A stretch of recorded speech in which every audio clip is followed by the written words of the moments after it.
Right, so I know it's been some time since I last posted a video. In my last video, I was demonstrating a setup that I was talking about, and I was showing how, in long story short, how you could send audio into the Mackie DL series mixer. You could pretty much do this with any digital mixer. It would send audio in, so keyboards, bass, microphones, you name it, and then send that audio back out through USB into in this case, a laptop. Run that audio through a DAW. People say I say DOOR. It sounds like I'm saying DOOR instead of DAW, DOOR. But I'm saying DOOR, but they say I'm saying DOOR. But anyway, send that audio into a DAW, a DAW, and then run that same audio back out of your DAW back into the mixer, and then essentially have two sets of audio as I'm about to demonstrate or show you. So I have two sets of audio on the actual mixer. Now obviously you'll need to have enough channels to do this. The DL32S, which is what I'm using. Don't mind the obscene cabling, but there it is. That's DL32S. For this project, it has sufficient channels for what I need, but it won't always be the case. So as I said, you initially start off with a bunch of mics, instruments, into the actual mixer, out of the mixer via USB into the computer, run that into the DAW, then run out of the DAW out via USB and bring it back into a separate channel. So you'll see here I've got mics labeled here.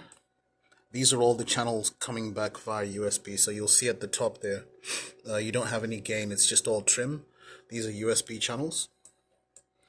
And then, starting again from channel 18, I have the exact same setup. So this is what's physically plugged into the actual mixer itself, and it's the exact same setup as what you had from the initial channels. And I'll show you what I mean, because if you look at the DL32, you'll see the first 16 channels are empty. Well, 15 because I have a return coming in there, but that's coming from an FX processor. But then you'll see that channels, the bottom half, the bottom 16 have physical inputs plugged in. So that's what I mean. There's nothing plugged into the top because the top half is being used for USB returns. And you'd wonder, well, what's the advantage of doing something like that? I'm going to put a link in the description so that you can see and hear the audio from the video. That's just like a snippet from what we've been doing. So that was taken on Tuesday. We're on Saturday now. So I did a little snippet and I sent it out, but I still got loads of editing to do. And essentially, the quality of the audio that you'll hear there is the reason for this particular setup. Now, you can actually do this with a single. You can actually do this with with multiple computers, so more than one. I'm doing all of this through a single laptop. And this is a very old laptop. Let me just open up a quick program here, because I want to show you how much this laptop is handling. Then I'm going to show you the spec of the laptop. So I'm just going to open up the broadcast software.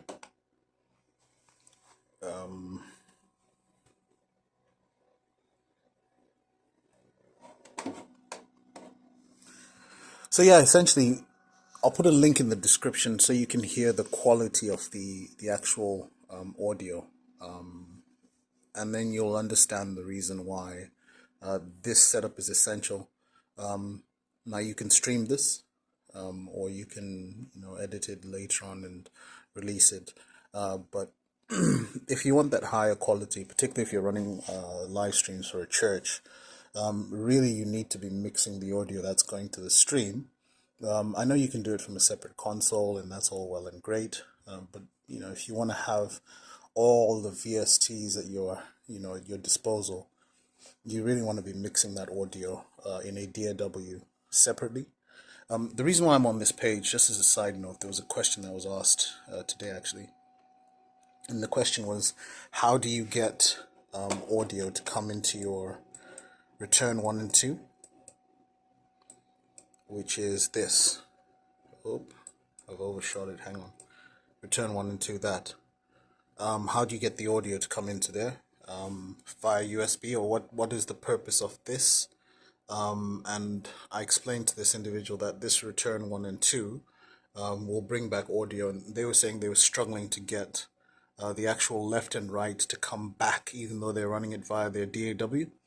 Well, if you go into your laptop or your computer or whatever it is you're running it from, and then go into the sound setting there, you'll see that you can pick your mixer, your DL32S, because I believe he's on an S.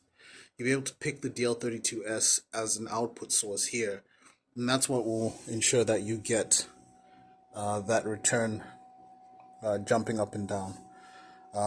Within the DAW, as you'll see in the video I originally sent you, give me 1 second.